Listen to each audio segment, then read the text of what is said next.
नमस्कार बच्चों, मैं हूँ शुभांगी सक्सेना, आपकी विज्ञान की अध्यापिका। और हम आज बात कर रहे हैं कक्षा 9वीं के विज्ञान विषय के अध्याय 2 के संदर्भ में, जिसका नाम है क्या हमारे आसपास के पदार्थ शुद्ध हैं। इस अध्याय में हम अभी तक चर्चा कर चुके हैं कि ये जो पदार्थ हैं उनकी शुद्धता से क्या अभिप्राय है। फिर हमने बात करी थी मिश्रण और विलयन की अवधारणाओं के विषय में, जिसमें हमने समझा था कि मिश्रण कितने प्रकार के होते हैं और विलय की जो सांद्रता है वो विलयन के लिए कितनी महत्वपूर्ण है। फिर हमने बात करी थी कि ये जो निलंबन है वो और आपका कोलाइडी विलयन, इन दोनों में क्या अंतर होता है, कौन टिंडल प्रभाव प्रदर्शित करता है और कौन टिंडल प्रभाव जो है वो प्रदर्शित नहीं करता है। आज इस भाग में हम चर्चा करने वाले हैं पदार्थों के भौतिक और रासायनिक परिवर्तनों के विषय में और समझने वाले हैं कि ये जो आपके शुद्ध पदार्थ होते हैं ये कितने प्रकार के होते हैं। तो कॉपी पेन लेकर के तैयार हो जाइए, क्योंकि हम पढ़ने वाले हैं बहुत ही बढ़िया चीज, मतलब कि आपका परिवर्तन के विषय में समझने वाले हैं, इधर उधर नहीं देखना है। और चलिए शुरू करते हैं हमारी आज की इस मजेदार क्लास को मजेदार टॉपिक के साथ और मजेदार अंदाज में। तो हम बात कर रहे हैं परिवर्तन के विषय में कि जो परिवर्तन होता है वो क्या होता है। देखो, परिवर्तन का मतलब होता है किसी भी वस्तु का बदलना, वो परिवर्तन हो गया। अब लेकिन परिवर्तन भी दो तरीके से होता है। कभी हम देखते हैं कि वस्तु ने क्या करा, अपना रंग परिवर्तित कर लिया, कभी अवस्था परिवर्तित कर ली, कभी क्या हुआ कि उसकी जो कठोरता है, उसकी दृढ़ता है, घनत्व है, क्वथनांक है, आकार है, उसकी आकृति है, इनमें परिवर्तन हो गया। और कभी होता है कि जब कोई पदार्थ परिवर्तित हुआ तो हमें एकदम नया ही पदार्थ मिला। ठीक, तो अब इस पदार्थ के परिवर्तन को समझने के लिए हमारे पास कितने परिवर्तन हैं? 2 परिवर्तन हैं। पहला परिवर्तन हमारा है भौतिक परिवर्तन, यानी कि फिजिकल चेंज, और दूसरा परिवर्तन हमारे पास है रासायनिक परिवर्तन, मतलब कि केमिकल चेंज। अब भौतिक परिवर्तन का मतलब क्या हुआ कि आपका जो पदार्थ है उसकी अवस्था परिवर्तित हो सकती है, रंग परिवर्तित हो सकता है, आकार आकृति परिवर्तित हो सकती है, क्वथनांक में परिवर्तन हो सकता है, वो बह सकता है। ठीक, लेकिन क्या होगा कि उसके जो रासायनिक संरचना है, मतलब उसका जो संगठन है, उसमें परिवर्तन नहीं होगा। कैसे? देखो, हमारे पास क्या है? जल है। ठीक, अब जल का जो सूत्र होता है वो हमारे पास होता है H2O। ठीक, लेकिन ये जो जल है इससे मैं क्या करूं, बर्फ बना लूं, यानी मैंने इसे जमा दिया। ठीक, अब बर्फ को मैं पिघला दूं तो मेरे पास क्या बन जाएगा? जल बन जाएगा, मतलब द्रव अवस्था आ गई। और मैं इसे गर्म कर दूं और उबाल लूं तो अब मेरे पास क्या बन जाएगा? गैस अवस्था आएगी, क्योंकि बनेगा क्या मेरे पास? वाष्प बन जाएगा। पर आप बताओ, इन तीनों ही स्थितियों में ठीक अवस्था का परिवर्तन तो हुआ, लेकिन क्या इसका रासायनिक सूत्र परिवर्तित हो गया? क्या बर्फ का रासायनिक सूत्र भी H2O है? ठीक, आपका जो द्रव है यानी कि जो जल है उसका रासायनिक सूत्र भी आपका क्या है? H2O। और जो वाष्प बनी है उसका रासायनिक सूत्र भी क्या है? आपका H2O। इसका मतलब भौतिक परिवर्तन का मतलब हो गया कि उसके संगठन में परिवर्तन नहीं होगा, बाकी आप उसको परिवर्तित कर सकते हो, मतलब कि बाहरी आवरण आप उसका परिवर्तित कर सकते हो। दूसरी बात आप देखो कि जब आपने इसको परिवर्तित किया तो क्या कोई नया पदार्थ मिला, नए गुण मिले? नहीं हुआ ऐसा। मतलब कि बर्फ से जल बन गया, जल से वाष्प बन गई, पर क्या हुआ, कोई नया पदार्थ नहीं मिला जो भिन्न गुणों के विषय में अपने को बताता हो। बात समझ में आ रही है? ठीक, अब मैं क्या करूं, इस वाष्प को क्या करूं, ठंडा करूं तो द्रव बन जाएगा, द्रव को क्या करूं, जमा दूं तो बर्फ बन जाएगा। मतलब क्या हुआ, ये जो चक्र है ये चलता रहा, यानी कि क्या हुआ, बर्फ से मेरे पास क्या बन गया है? द्रव बन गया, और द्रव से मेरे पास क्या बन गई? गैस बन गई। अब क्या करूं, गैस से वापस द्रव बन सकता है और द्रव से वापस बर्फ बन सकती है। मतलब ये जो साइकिल है ये चलती रहेगी, यानी कि भौतिक जो परिवर्तन है वो आपका कैसा हुआ? उत्क्रमणीय परिवर्तन हुआ, रिवर्सिबल परिवर्तन हो गया। ये बात समझ में आ गई? यहां तक क्लियर चल रहा है? अब अगर हम बात करते हैं रासायनिक परिवर्तन की, तो आप चित्र में देख रहे हो कि मैंने क्या करा है, कुछ लकड़ियों को जला दिया है। यानी कि किसी भी चीज का जलना रासायनिक परिवर्तन के अंतर्गत आता है। दूसरी बात, अब आपने इन लकड़ियों को जब जलाया है तो अब आपको क्या है, कोई नया पदार्थ मिलेगा, मतलब आपको क्या मिली है, राख मिली है। क्या आप राख से वापस लकड़ी बना सकते हो? नहीं बना सकते। इसका मतलब दो बातें साफ हो गई कि ये जो आपका रासायनिक परिवर्तन है, इसमें क्या हुआ, नया पदार्थ मिलता है आपको, लेकिन इस नए पदार्थ से आप पुराना पदार्थ नहीं बना सकते। यानी कि ये क्या हो गया, अनुत्क्रमणीय हो गया, इरिवर्सिबल ये चीज हो गई है। बात समझ में आ गई? अब क्या करते हैं, इन्हें डिटेल में समझ लेते हैं कि भौतिक परिवर्तन क्या है और आपका रासायनिक परिवर्तन क्या है, और फिर इनमें क्या करेंगे, फटाफट से अंतर हम समझ लेंगे तो हमें फटाफट से ये परिवर्तन जो है याद हो जाएगा। क्योंकि आपके एग्जाम के अंदर एक क्वेश्चन आता है कि जो भौतिक परिवर्तन और जो रासायनिक परिवर्तन है, इनमें अंतर आपको लिखना है। तो चलिए समझ लेते हैं भौतिक परिवर्तन को कि क्या होता है। तो भौतिक परिवर्तन हो गया आपका फिजिकल चेंज, और फिजिकल मतलब कि क्या हो गया कि बाहरी आवरण में परिवर्तन हो गया, रंग हो गई, कठोरता, दृढ़ता, बहाव, घनत्व, क्वथनांक, इनमें अगर परिवर्तन हुआ जिसे आप बाहर से देख सकते हो, समझ आ रहा है कि हाँ परिवर्तन यहां पर हो रहा है, क्या कहलाएगा, वो भौतिक परिवर्तन आपके पास कहलाएगा।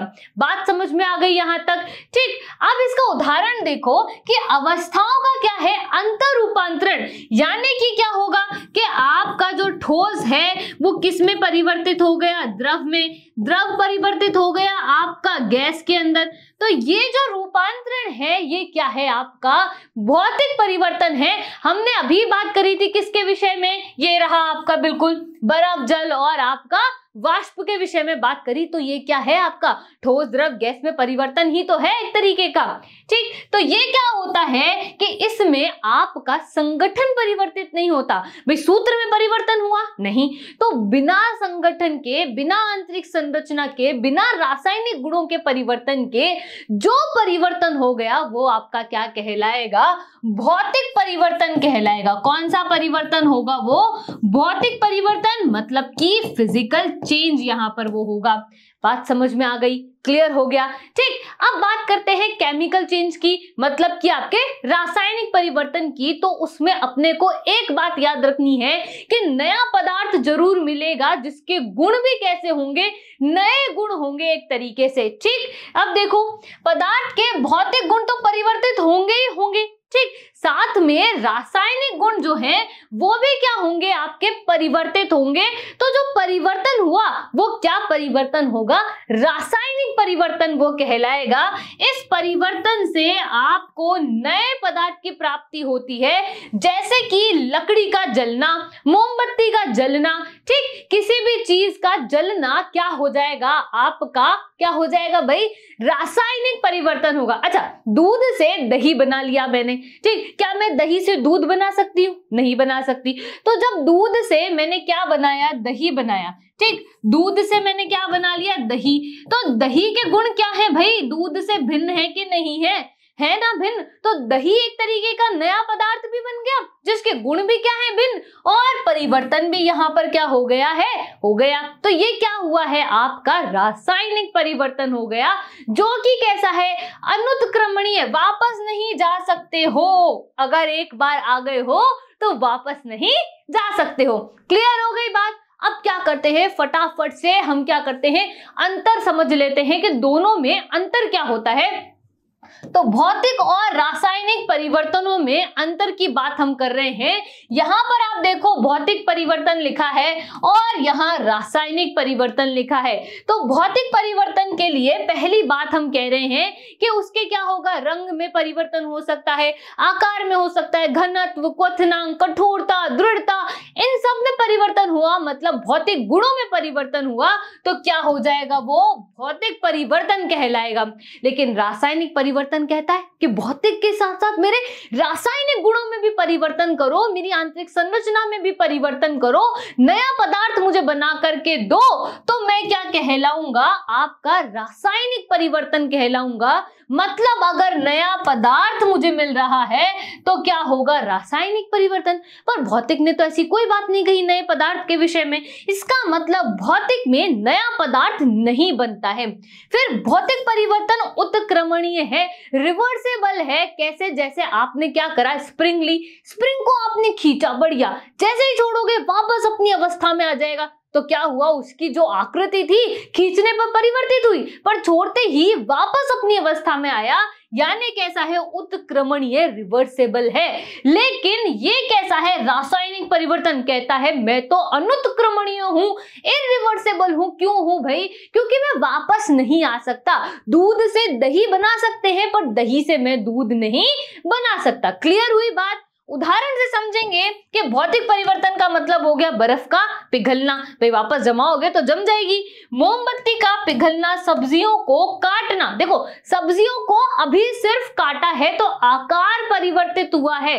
क्लियर हो गई बात यहां तक, ठीक। अब रासायनिक परिवर्तन के उदाहरण देखो, अंगूर का किण्वन, अब अंगूर जो है आपका, उसको सड़ा दिया या गला दिया, से कोई नया पदार्थ आपने प्राप्त कर लिया, तो क्या अंगूर मिलेगा वापस? नहीं, अंगूर तो नहीं मिल सकता वापस, ठीक। लकड़ी का जलना या मोमबत्ती का जलना, तो याद रखना है किसी भी पदार्थ का, वस्तु का जलना जो है वो रासायनिक परिवर्तन होता है, ना कि भौतिक परिवर्तन। मोमबत्ती का पिघलना भौतिक हो सकता है, पर अगर आपको मोमबत्ती के जलने के विषय में पूछा है तो क्या होगा, वो आपका रासायनिक परिवर्तन होगा। बात समझ में आ गई यहां तक, क्लियर है। तो अब देखो एक उदाहरण जो कि क्या है, दोनों परिवर्तन को प्रदर्शित करता है।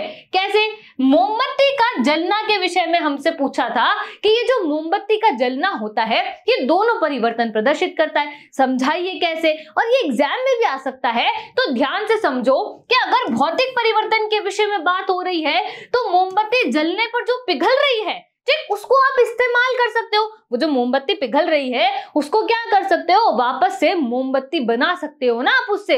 लेकिन जो मोमबत्ती जल चुकी है उसको हम इस्तेमाल नहीं कर सकते, वापस कहां से लाएंगे हम उसको। तो जलना जो है मोमबत्ती का वो रासायनिक परिवर्तन, पर अगर सिर्फ पिघल रही है तो पिघलना आपका क्या होगा, भौतिक परिवर्तन। वो नहीं होता। हम बहुत सारी मोमबत्ती को क्या करते हैं, पिघला लेते हैं, है ना, फिर दिवाली पर क्या करते हैं, उनको बढ़िया बढ़िया सुंदर सुंदर दियों में डाल देते हैं। तो मोमबत्ती से आपने क्या बना लिया, दिया बना लिया, पर उसमें जो पदार्थ है वो तो क्या है, समान ही है। यहां तक बात समझ में आ गई, क्लियर हो गया। तो भौतिक और रासायनिक परिवर्तन का कॉन्सेप्ट हमारा क्लियर हो गया, यहां तक कोई दिक्कत नहीं है। अब चलते हैं आगे और बात करते हैं शुद्ध पदार्थों के विषय में कि ये जो शुद्ध पदार्थ हैं ये कितने प्रकार के हैं, ठीक। अब शुद्ध पदार्थ का मतलब क्या हो गया कि पदार्थों को उसके रासायनिक संगठन के आधार पर दो भागों में विभाजित किया। एक आपका हो गया तत्व और एक आपका हो गया है यौगिक। अब तत्व और यौगिक क्या होता है ये बहुत महत्वपूर्ण है, क्योंकि प्रश्न आता है कि तत्व और यौगिक में अंतर स्पष्ट करो, या तत्वों के विषय में समझाओ या यौगिकों के विषय में समझाओ। तो हम किसके विषय में बात करेंगे, तत्वों के विषय में भी और यौगिकों के विषय में भी। अब देखो तत्व क्या होता है, तत्व होता है कि एक ही प्रकार के जितने भी तत्व हैं उनसे मिला हुआ तत्व। जैसे आपने सोना ले लिया तो सोने में जितने भी कण होंगे वो सिर्फ सोने के होंगे, तो क्या हो जाएगा, वो तत्व हो जाएगा। पर यौगिक क्या कहता है कि दो या दो से अधिक तत्व मिलेंगे और एक नया पदार्थ बनेगा तो यौगिक होगा। जैसे मैंने बात करी CH4 की, तो यहां पर क्या मिला, कार्बन और हाइड्रोजन दो भिन्न है, दोनों मिले एक नया पदार्थ बन गया जिसका नाम क्या हो गया है, यहाँ पर मेथेन जिसका नाम हो गया। तो बात यहां तक समझ में आ गई, क्लियर हो गया। अब क्या करना है, डिटेल में बढ़िया से समझना है कि क्या क्या होता है। तो देखो तत्व जो है इसका सामान्य परिचय ले लेते हैं, कहां से तत्व आया, किसने परिभाषाएं दी, किस वैज्ञानिक ने सोचा कि भाई तत्व के विषय में बात करते हैं और हमारे लिए एक नया कॉन्सेप्ट बना दिया, कितना बढ़िया। देखो रॉबर्ट बॉयल ने 1661 में सर्वप्रथम इस शब्द का प्रयोग किया। कौन से शब्द का प्रयोग किया, उसने तत्व शब्द यानी एलिमेंट शब्द का उसने प्रयोग किया। और आपके एंटोनी लॉरेंट लवाइजिए ने इस तत्व शब्द की परिभाषा दी, हमको बताया कि ये जो तत्व है ये एक्चुअली में क्या होता है। तो क्या कहा उन्होंने, तत्व पदार्थ का वह मूल रूप है जिसे रासायनिक प्रतिक्रिया द्वारा अन्य सरल पदार्थों में विभाजित नहीं कर सकते हो आप। यानी तत्व क्या हो गया कि ऐसे मतलब जो पदार्थ है उसका वो मूल रूप हो गया जिसे आप क्या कर सकते हो, अब आगे विभाजित नहीं कर सकते और रासायनिक प्रतिक्रिया द्वारा बिल्कुल भी विभाजित नहीं कर सकते। आपका क्या कहलाएगा? तत्व, मतलब कि एलिमेंट वो आपका कहलाएगा। बात समझ में आ गई? यहां तक क्लियर हो गया? चलिए आगे चलते हैं और अब देखते हैं आवर्त सारणी के जो तत्व है ये क्या है। तो ये हमारे पास आवर्त सारणी है, ठीक। इस आवर्त सारणी में मेरे पास 118 तत्व है और आखिरी का जो तत्व है उसका नाम है ऑग्नेसोन। अब क्या है ये जो ऑग्नेसोन है ये 117वें नंबर पे खोजा गया था, लेकिन इसके गुण किससे मिल रहे थे? अक्रिय गैस वाले लोगों से मिल रहे थे, इसलिए इसको रखा कितने नंबर पे? 118 नंबर पे। तो इन शॉर्ट अपने पास जो आवर्त सारणी है उसमें कितने तत्व हैं? 118 तत्व हैं। इस 118 में से 92 जो तत्व हैं वो कैसे हैं? प्राकृतिक हैं, प्रकृति ने अपने को दिए हैं। लेकिन जो बचे हुए तत्व हैं वो कौन है? वो मानव निर्मित है, मैन मेड तत्व है। हमने खुद क्या करा है? तत्वों की अभिक्रिया करा करके नए तत्व हमने क्या करे? प्राप्त कर लिए हैं। इनमें से 2 तरीके की क्या है? तत्व ऐसे हैं जो कि द्रव अवस्था में है कमरे के ताप पर, जैसे कि आपका पारा जो है और ब्रोमीन जो है। तो ब्रोमीन आपका ये रहा और आपका Hg जो है ये रहा। ये कैसे हैं? द्रव। कैसे पता चला? आप थर्मोमीटर देखो जो घर में रखा होता है उसमें पारा ही तो होता है, किस अवस्था में है? द्रव अवस्था में विद्यमान है। 11 कुछ तत्व ऐसे हैं जो कि आपकी गैस अवस्था में विद्यमान है। कुछ इस तरीके से ये सब क्या है? आपकी गैसें ही तो हैं। तो बात समझ में आई? तो आवर्त सारणी में टोटल कितने तत्व हो गए? 118 तत्व हमारे पास अभी तक खोजे जा चुके हैं। देखो अभी तक 118 तत्व खोजे हैं, ठीक, यानी 118 से अधिक हैं, पर अभी तक जिनके नाम रख दिए वो 118 तत्व खोजे हैं। इनमें से 92 तत्व प्राकृतिक गैस है, जबकि शेष मानव निर्मित तत्व हैं। अधिकतर तत्व कैसे हैं? ठोस हैं हमारे पास। कैसे हैं? ठोस। 11 तत्व कमरे के ताप पर गैस हैं और पारा और ब्रोमीन क्या है? द्रव अवस्था में है। तो ये जो आपको दिख रहा है ये कौन है? पारा, यानी कि आपका Hg। मरकरी भी कहते हैं और लैटिन नाम क्या है? हाइग्रेंशियम इसका लैटिन नाम है, याद रखना है। तभी तो क्या बना? इसको जो प्रतीक है वो क्या है? इसका Hg इसका प्रतीक है, यानी हाइग्रेंशियम से Hg। क्लियर हो गया? ये क्या है? ब्रोमीन। ठीक, आगे चलते हैं और बात करते हैं कि गैलियम और सीजियम जो है वो आपका क्या है भाई? द्रव अवस्था में होता है। कब होता है? कि कमरे का जो ताप है उससे कुछ अधिक ताप पर द्रव अवस्था में होता है। अब इसका जो गलनांक है ना भाई वो इतना कम होता है कि आपने जैसे ही हाथ में रखा तो आपके हाथ पर क्या होगा? ये पिघलना शुरू कर देगा। क्या कर देगा? ये पिघलना शुरू कर देगा। तो बात समझ में आ गई? यहां तक समस्या है क्या कोई? अब ये जो तत्व होते हैं ना इनका भी वर्गीकरण होता है। आपके पास कौन है? तत्व हैं। इन तत्वों को भी हमने क्या करा है? बांटा है। किस में बांट दिया आपने? धातु में बांट दिया, उपधातु में बांट दिया और किस में बांट दिया है? अधातु में बांट दिया आपने। यानी तत्व के भी कितने भाग हो गए?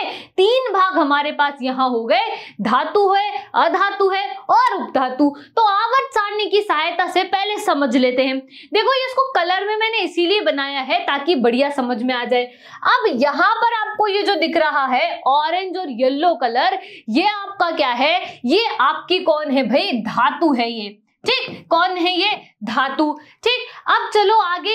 यहां पर ये जो आपको दिख रही है ये आपकी अक्रिय गैस है, मतलब ये किसी से क्रिया नहीं करेगी, अक्रिय क्रिया नहीं करेगी।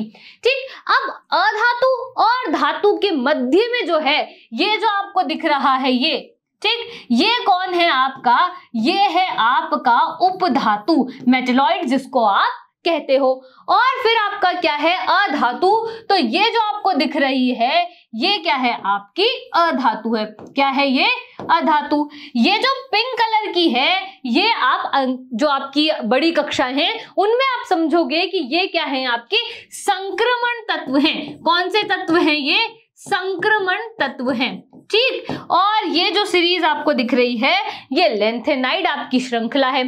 तो अपने काम की 3 चीजें हैं, धातु, अधातु और उपधातु। अभी हमें इसी के संदर्भ में बात करनी है।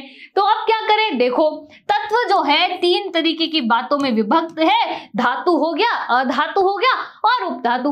अब बात करनी है धातु के गुण की, फिर बात करेंगे आपके अधातु के गुण की और समझेंगे कि उपधातु क्या होता है। तो धातु जो होती है उसके गुण होते हैं कि वो बहुत चमकदार होती है। कैसे? सोना क्या है? धातु। चांदी क्या है? धातु। तो हम ये आभूषण पहनते हैं क्योंकि ये क्या है, आकर्षक दिखते हैं, सुंदर दिखते हैं, चमकदार होते हैं। तो हम क्या है, ये चमकदार ही तो हैं एक तरीके के। तो धातु जो है वो चमकदार होती है, चमकती है। बात समझ में आ गई। दूसरा जो धातु का गुण है वो आपको क्या कहता है कि इसमें डक्टिलिटी होती है, मतलब कि तन्यता होती है। यानी क्या करो कि जो आपका सोना है ये इतना डक्टाइल है, इतना तन्य है कि 1 ग्राम सोने के वायर से, मतलब 1 ग्राम सोने से आप 2 किलोमीटर लंबा तार बना सकते हो, इतना ज्यादा ये तन्य है। बात समझ में आ गई यहां तक? ठीक। अगला देखो, आघातवर्ध्यता यानी कि मेलिएबिलिटी, यानी कि क्या गुण है ये कि ठोक पीट करके आप क्या बना सकते हो, चादर बना सकते हो। तो लोहा, एल्यूमिनियम दोनों ठोस होते हैं। अब इसको ठोक पीट करके आप क्या कर सकते हो, इस तरीके की शीट में यानी चादर में उसको कन्वर्ट कर सकते हो, परिवर्तित कर सकते हो। यहां तक बात समझ में आ गई। अगला गुण देखो, अवस्था। ये जो आपकी धातु होती है ये आपको ठोस अवस्था में मिलेगी क्योंकि कैसी होती है, कठोर ये होती है। देखो आपका लोहा कठोर हो गया, एल्यूमिनियम आपका कठोर हो गया। यहां तक बात समझ में आ रही है? समझ आ रहा है ना? क्लियर चल रहा है? तो धातुएं आपकी कैसी होती हैं, कठोर होती हैं, दृढ़ होती हैं। ठीक। आगे समझते हैं अगले गुण को, जो कि क्या है, कंडक्टिविटी, मतलब कि चालकता। धातुएं विद्युत की भी और आपकी ऊष्मा की, दोनों की कैसी होती है, चालक। देखो लोहे का क्या बना होता है, घर पे चिमटा बना होता है। अब जब हम उसको गैस पर काम में लेते हैं तो धीरे धीरे क्या होता है, लोहे का जो चिमटा है वो पीछे तक कैसा हो जाता है, गर्म हो जाता है। यानी ऊष्मा का क्या हुआ, चालन हुआ, तभी तो वो कैसा हो गया, गर्म हुआ कि नहीं हुआ वहां पर। बात समझ में आ गई। आगे बात करते हैं, ये सोनोरस होती हैं, मतलब कि ध्वनिक होती हैं, बजाने पर आवाज करती हैं। भाई तांबा है, पीतल है, सब धातु ही है आपकी। ठीक। तो क्या होगी, ये बजाने पर आपकी आवाज करेंगी, प्रतिध्वनि पूर्ण ये होती हैं। तो बात समझ में आ गई यहां तक। आगे चलते हैं और अपवाद के विषय में बात करते हैं, क्योंकि परीक्षा में अक्सर अपवाद से प्रश्न जरूर आता है। तो देखो पारा जो है वो आपका द्रव अवस्था में होता है। ठीक। तो पर हमने तो क्या कहा कि जो धातुएं हैं वो ठोस अवस्था में होती हैं, लेकिन पारा अपवाद है क्योंकि वो क्या है, द्रव अवस्था में है। और पारा मतलब मरकरी, इसका लैटिन नाम हाइग्रेंशियम। तो प्रतीक क्या हो गया है, Hg इसका प्रतीक हो गया, याद रह जाएगा।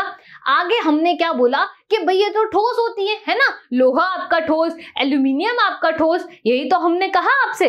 लेकिन लिथियम, सोडियम, पोटेशियम ये इतने मुलायम हैं कि आप इन्हें बढ़िया तरीके से चाकू से काट सकते हो। तो क्या है, ये आपके अपवाद हैं यहाँ पर। ये बात समझ में आ गई।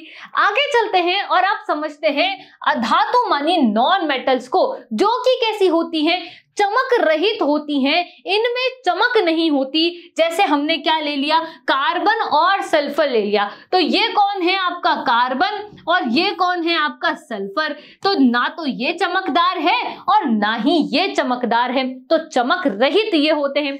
आगे हमने बात करते हैं कुचालक के विषय में, यानी कि ये क्या है, ऊष्मा के भी कुचालक है, तो ये क्या है, विद्युत के भी कुचालक हैं। क्लियर हो गई बात। नेक्स्ट चलते हैं गुण पर, जो कि है सोनोरस यानी कि ध्वनिक। तो ये प्रतिध्वनि पूर्ण नहीं होते, मतलब ध्वनिक नहीं होते, सोनोरस नहीं है, आवाज नहीं आएगी। ठीक। फिर आगे बात कर रहे हैं मेलेबिलिटी यानी कि आघातवर्ध्यता के विषय में, और हम कह रहे हैं कि ये आघातवर्ध्यता भी नहीं दर्शाते, ठोक पीट करके आप इन्हें चादर में परिवर्तित नहीं कर सकते, ये मना कर देंगे, हमें कोई ठोक पीट नहीं सकता है। क्लियर हो गई बात। नेक्स्ट बात कर रहे हैं हम उपधातु के विषय में, जो कि क्या है, मेटेलॉइड्स है। तो कुछ होते हैं जो न धातु होते हैं ना अधातु होते हैं, तो क्या होते हैं, उपधातु वो होते हैं, जैसे कि बोरोन, सिलिकॉन, जर्मेनियम। ये कौन है, बोरोन है, ये कौन है, सिलिकॉन है, ये कौन है, जर्मेनियम है।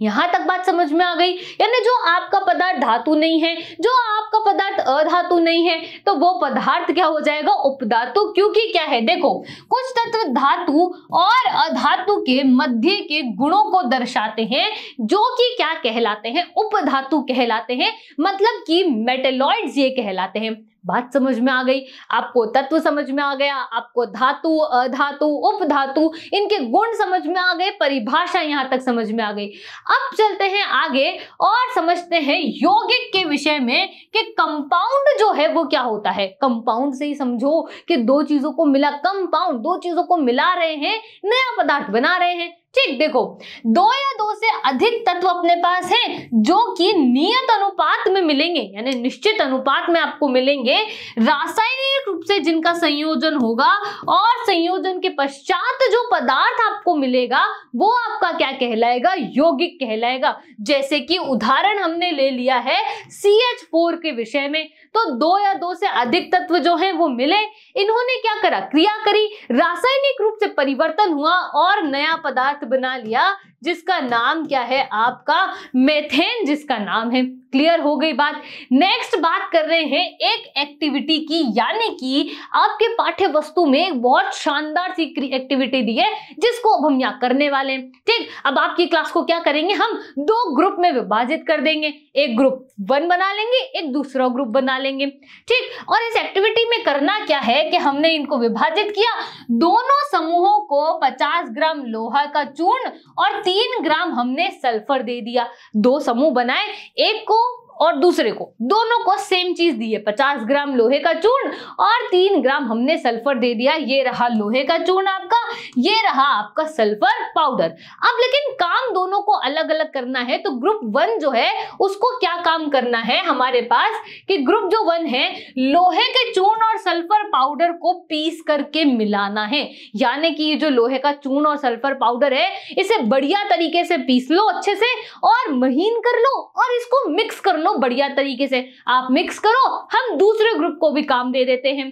दूसरा ग्रुप क्या है कि ये जो लोहे का चूर्ण और सल्फर पाउडर है, इसे आपने पीस करके मिला लिया। अब मिलाने के बाद आपको क्या करना है, इसे गर्म करना है, और तब तक गर्म करना है जब तक कि ये क्या ना हो जाए, लाल ना हो जाए। ठीक, तब तक इसे गर्म करना है। जब ये ऐसा हो जाए तो इसको गर्म जो आपने किया है उसको क्या कर दो, आप ठंडा कर दो। आप ये दोनों काम करो, और अब इन दोनों काम को करने के बाद हमको पता क्या लगाना है, अब हम उस पर आते हैं कि आगे क्या करना है।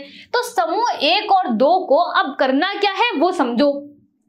प्राप्त सामग्री में चुंबकीय गुण की जांच अपने को करनी है, यानी कि अपने को पता करना है कि कौन सा पदार्थ जो है वो चुंबकीय गुण प्रदर्शित करेगा। समूह 1 के पास है वो, या जो समूह 2 के पास है।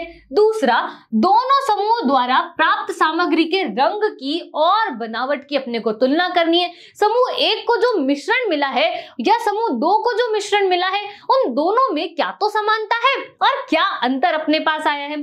प्राप्त सामग्री के एक भाग में कार्बन डाइसल्फाइड मिलाएं और अच्छी तरह मिला लो उसको, और फिर छान लो और बताओ फिर तुमको क्या मिला है। ठीक, आगे चलते हैं। प्राप्त पदार्थ के दूसरे भाग में तनु सल्फ्यूरिक अम्ल या तनु हाइड्रोक्लोरिक अम्ल मिलाना है, जो अपने पास उपस्थित हो तनु अवस्था में हमको वो ले लेना है। ठीक, इस क्रियाकलाप को लोहा तथा सल्फर तत्वों के साथ अलग अलग करने पर क्या प्रेक्षण आपको प्राप्त होते हैं, ये सब आपको क्या करना है, अपनी कॉपी में नोट करना है। ठीक, और सुनो अभी और आगे क्या करना है कि क्या दोनों समूह जो आपको प्राप्त हुए हैं, दोनों समूह से जो सामग्री प्राप्त हुई है, ये भी बताना है कि देखने में समान है या नहीं। चुंबकीय गुण कौन प्रदर्शित करता है, क्या हम इन्हें पृथक कर सकते हैं या नहीं कर सकते। यानी कि बहुत सारी चीजें यहां पर करनी है, साथ में एक चीज और करनी है, और वो क्या है कि तनु सल्फ्यूरिक अम्ल या तनु हाइड्रोक्लोरिक अम्ल जब आपने डाला तो क्या दोनों में से किसी को गैस मिली या दोनों को मिली, कौन सी गैस मिली, क्या दोनों गैसें बराबर हैं। ठीक, ये सारे सवालों के जो जवाब है अपने को वो खोजने हैं। तो क्या करना है, चलिए शुरू करते हैं, धीरे धीरे प्रेक्षणों को समझने का प्रयास करते हैं। तो अब आ जाते हैं हम ऑब्जर्वेशन पर, यानी कि प्रेक्षण पर। पहली बात क्या कही गई थी, सबसे पहले हम समूह 1 के विषय में बात कर रहे हैं। जो समूह 1 को हमने काम दिया था कि आपके पास क्या दे दिया, हमने लोहे का चूर्ण और सल्फर दे दिया, इसको आपको पीस करके बढ़िया मिला लेना है। ठीक, तो ये रहा लोहे का चूर्ण, ये रहा सल्फर, और ये हमने क्या करा, बढ़िया तरीके से पीस के इसको मिला लिया। तो मुझे लोहे का चूर्ण और सल्फर पाउडर का मिश्रण यहाँ पे प्राप्त हुआ है। लोहे और सल्फर का क्या मिल गया मुझे, मिश्रण यहाँ पर मिला है। ध्यान दीजिएगा, क्या मिला है मुझे, मिश्रण यहाँ पर मिला है। ठीक, अब आगे क्या कहा उन्होंने कि चुंबकीय गुण की पहचान करो कि भाई चुंबक किसको आकर्षित करती है। तो मिश्रण से लोहा जो है वो चुंबक पर चिपक जाता है। तो मैंने यू आकार की चुंबक ली और आपके मिश्रण पर कुछ घुमाई, तो यहाँ पर मुझे क्या मिला कि जो लोहा था वो मिश्रण में से कहाँ आ गया है, चुंबक पर वो चिपक गया है। ठीक, आगे क्या कहा कि कार्बन डाइसल्फाइड का उपयोग भी करो। तो आप देखो, कार्बन डाइसल्फाइड की कुछ बूंदें जब मैंने मिश्रण में डाली, तो ये रहा, मैंने एक टेस्ट ट्यूब ले ली, इसमें मैंने क्या करा, कार्बन डाइसल्फाइड डाला और मिश्रण डाला। तो मिश्रण में क्या हुआ कि ये जो आयरन है ये तो नीचे बैठ गया, और जो आपका सल्फर है वो क्या हो गया, कार्बन डाइसल्फाइड में वो घुल गया। इसका मतलब क्या हुआ कि यहाँ पर कौन मिलेगा मुझे, आयरन मुझे यहाँ पर मिला। फिर क्या कहा कि आप क्या करो, उसके अंदर तनु सल्फ्यूरिक अम्ल या आप तनु हाइड्रोक्लोरिक अम्ल डालो। तो मैंने क्या डाल दिया, तनु हाइड्रोक्लोरिक अम्ल मैंने डाला, तो मुझे H2 गैस मिली। लेकिन अब पता कैसे चलेगा कि ये H2 गैस ही है।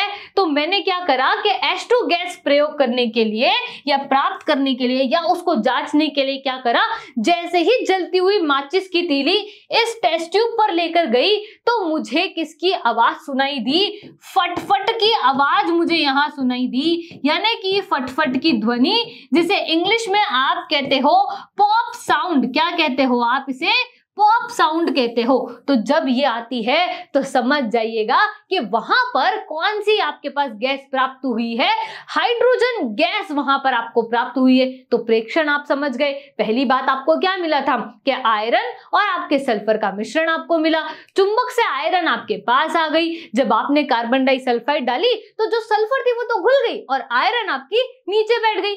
तो HCl जब आपने प्रयोग किया तो आपको हाइड्रोजन गैस मिल गई, जो कि कैसी होती है आपके पास, रंगहीन, गंधहीन और कैसी होती है, ज्वलनशील वो होती है। बात समझ में आ गई। अब कहाँ चलते हैं, अब चलते हैं समूह जो दूसरा है उसके पास।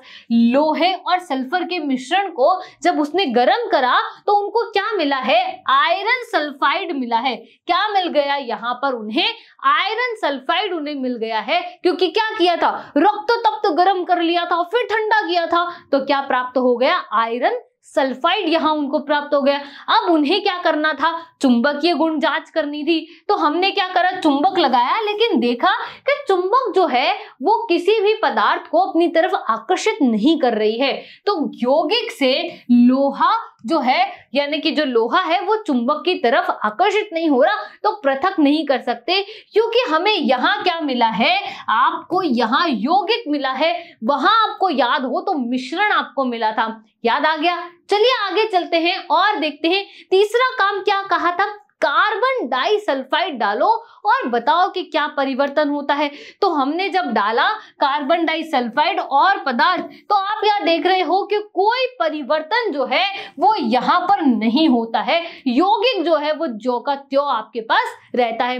ठीक, फिर हमने क्या कहा कि आप क्या करो, आप सल्फ्यूरिक अम्ल डाल दो या तनु, आपके पास हाइड्रोक्लोरिक अम्ल है तो वो डाल दो। तो हमारे पास तनु हाइड्रोक्लोरिक अम्ल था, हमने वही डाल दिया। लेकिन हमने यहाँ देखा कि यहाँ पर एक गैस निकल रही है। ठीक, दिख रही होगी आपको यहाँ पर गैस, और ये जो गैस है ये कौन सी गैस है, आपकी H2S गैस है, यानी कि हाइड्रोजन सल्फाइड गैस ये है, जो कि कैसी होती है, रंगहीन गैस होती है। पर पता कैसे चलेगा, क्योंकि रंगहीन तो हाइड्रोजन भी थी, लेकिन ये में क्या होता है भाई, बहुत गंदी सी बदबू आती है। कौन सी बदबू आती है, देखो यहाँ पर सड़े हुए अंडे की बदबू इसके अंदर आती है। तो अपने आप पता चल जाएगा, क्योंकि हाइड्रोजन के अंदर कोई गंध नहीं आती है, वो कैसा है, गंधहीन है। इसमें क्या हो रही है, गंध आ रही है, बहुत ही गंदी सी। ठीक, बात समझ में आ गई, यहाँ तक क्लियर हो गई एक्टिविटी। तो अब आपके पास निष्कर्ष क्या आया दोनों जो समूह थे आपके पास, उनमें क्या था, भिन्न गुणों के पदार्थ प्राप्त हुए। जबकि आपने तो क्या कहा था, शुरू में आपने तो दोनों को कार्बन और सल्फर समान मात्रा में ही दिया था, लेकिन एक ने क्या किया, भौतिक परिवर्तन, तो आपको मिश्रण मिला था। एक ने क्या किया, रासायनिक परिवर्तन, तो आपको यौगिक वहां पर मिला था। तो आपके पास समूह था, समूह एक ने जब काम किया तो उसने भौतिक परिवर्तन किया और मिश्रण मिला। किसका मिश्रण मिला, लोहे और सल्फर का।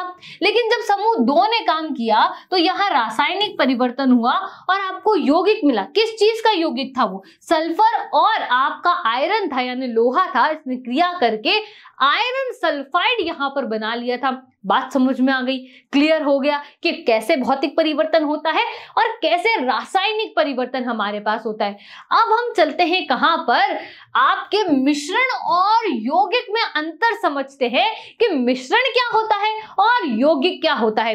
ठीक, तो देखो, तत्व या यौगिक केवल मिश्रण बनाने के लिए मिलते हैं, लेकिन किसी नए यौगिक का वहां निर्माण नहीं होता है। आपने आयरन और सल्फर को मिलाया तो नया पदार्थ थोड़ी बना आपके पास, आयरन वापस आ गया था चुंबक के साथ। ठीक, लेकिन जब आपने तत्व की क्रिया कराई और क्रिया करा करके नया पदार्थ बना लिया तो यौगिक बना, और वो क्योंकि नया पदार्थ है, नया है कि नहीं, तो देखो आयरन सल्फाइड बना था और उसने चुंबक के साथ कोई क्रिया नहीं की थी। मिश्रण का संगठन परिवर्तनीय होता है। मिश्रण का जो संगठन है, यानी जैसे आपने बनाया है, आप उसे परिवर्तित कर सकते हो, पर यौगिक को आप परिवर्तित नहीं कर सकते। ये बिल्कुल रासायनिक परिवर्तन और भौतिक परिवर्तन जैसा ही है। आगे देखो, मिश्रण उसमें उपस्थित घटकों के गुणधर्म को प्रदर्शित करता है। भाई, लोहे और सल्फर को मिलाया तो लोहे ने क्या करा, चुंबक के साथ उसके गुण प्रदर्शित करे। ठीक, अब लेकिन यहाँ पर यौगिक कहता है कि मेरे पास तो नया पदार्थ बना है, तो वो पुराने के गुणधर्म नहीं प्रदर्शित करेगा, अपने नए गुणधर्मों को वो प्रदर्शित वहां पर करेगा। आगे देखते हैं, घटकों को भौतिक विधियों द्वारा सुगमता से पृथक कर सकते हो। जैसे आपने क्या करा, आयरन और सल्फर में से आयरन को पृथक कर लिया, लेकिन यौगिक में ऐसा नहीं हो सकता। इसे पृथक करने के लिए रासायनिक क्रियाविधि या वैद्युत रासायनिक प्रतिक्रिया का ही हमको क्या करना पड़ेगा, इस्तेमाल करना पड़ेगा। तो बात समझ में आ गई कि मिश्रण और यौगिक में क्या अंतर है, मिश्रण क्या काम करता है और यौगिक क्या काम करता है। क्लियर हो गया। चलिए आगे चलते हैं और बात करते हैं तत्व और यौगिक में क्या अंतर होता है। भाई, तत्व में क्या है और यौगिक में क्या है। शुरू में पढ़ा था तत्व और यौगिक की परिभाषा, तो सरल पदार्थों में विभक्त नहीं किया जा सकता, वो आपका कौन है, तत्व है। पर यौगिक में क्या है, आप रासायनिक प्रतिक्रिया द्वारा, वैद्युत प्रतिक्रिया द्वारा इनको क्या कर सकते हो, पृथक कर सकते हो। उदाहरण के लिए जैसे कॉपर, ऑक्सीजन, लोहा, हाइड्रोजन, पारा, ये सब एक ही तत्व है, यानी एक ही संगठन है ना इनका। पारे में पारे के ही सारे कण होंगे, लोहे में लोहे के ही होंगे, ऑक्सीजन में ऑक्सीजन के होंगे, तो क्या है, ये सब तत्व हैं। लेकिन यौगिक में देखो, जल, मीथेन, चीनी, नमक। अब जल जो है वो H2O है। ठीक, मीथेन का हमने बार बार उदाहरण लिया, तो वो कौन है, CH4। आपका NaCl है। तो ये देखो, इनमें क्या है, 2 या 2 से अधिक तत्व मिले हुए हैं, और ये जो तत्व है इन्होंने क्रिया करी, इन्होंने रासायनिक संयोग करा और पदार्थ ही बदल गया और नया पदार्थ आपको मिला नए गुणों के साथ, जो कि अपने गुण बताएगा। पुराने जो इसके पिछले पदार्थ हैं उनके गुण वो नहीं बताएगा।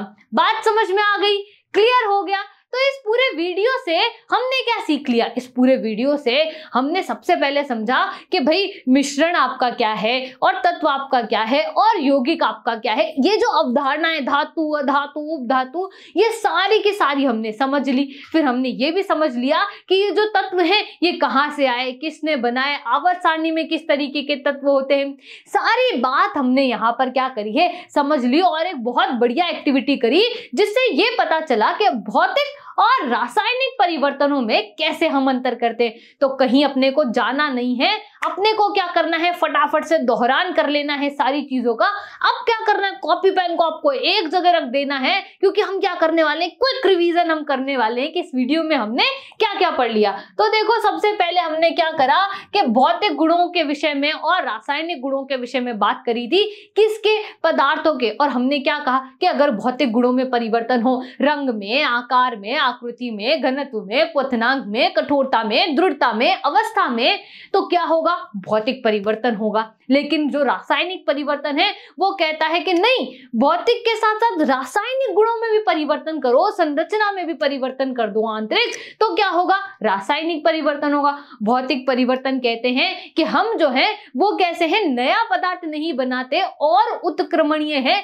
रिवर्सेबल है। आपको याद होना चाहिए वो स्प्रिंग वाला बर्फ, और आपसे बर्फ से जल बनाया, जल से आपने वाष्प बनाया, याद आ गया।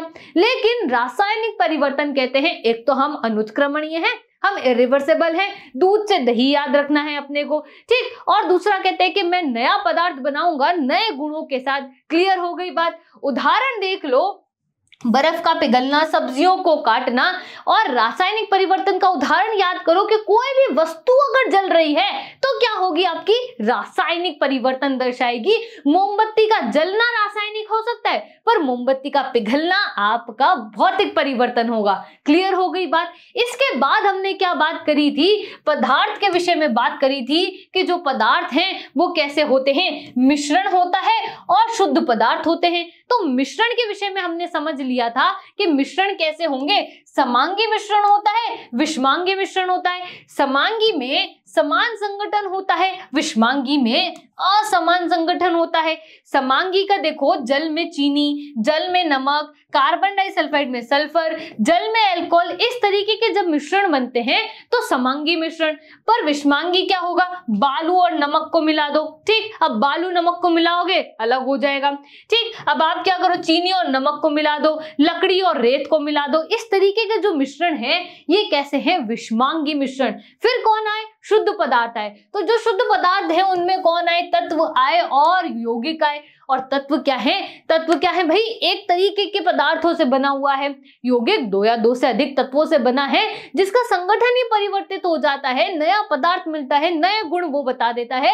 मिथेन यहाँ पर याद रखना है, जल यहाँ पर याद रखना है, और तत्व में आपको कॉपर, हाइड्रोजन, ऑक्सीजन, लोहा, इस तरीके की चीजें आपको याद रखनी है। क्लियर हो गई?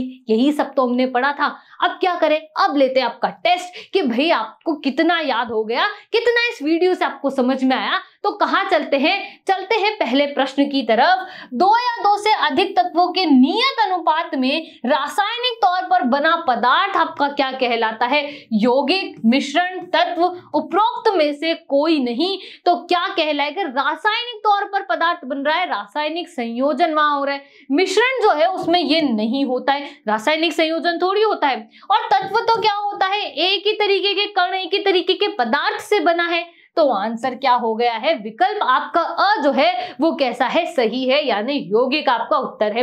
अब चलते हैं प्रश्न संख्या 2 की तरफ। लकड़ी का जलना परिवर्तन है कौन सा? मैंने आपको क्या कहा? अगर कोई वस्तु जल रही है तो परिवर्तन क्या होगा? रासायनिक परिवर्तन होगा। कौन सा परिवर्तन यहाँ होगा? रासायनिक परिवर्तन यहाँ पर होगा। अब चलते हैं प्रश्न संख्या 3 की तरफ। सिलिकॉन और बोरोन उपधातु हैं। भाई हमने कहा था कि कुछ होती है धातु, कुछ होती है अधातु, और जो दोनों नहीं होती, जो बीच के गुण बताती है, वो होती है उपधातु। तो आपको याद होगा बोरोन और सिलिकॉन और जर्मेनियम, हमने यहाँ 3 चित्र लगाए थे। तो वो कौन थी? उपधातु। और ये कथन क्या है? सत्य। अब आपको करना क्या है कि आपको अपनी नोटबुक उठानी है, और हमने जितनी सारे अंतर पढ़े हैं, जितनी सारी अवधारणाएं पढ़ी हैं, अपवाद हमने पढ़े हैं, उनको बिना देखे अपनी कॉपी में लिखने का अभ्यास करना है। हम आपसे मिलेंगे इसके अगले भाग में। धन्यवाद।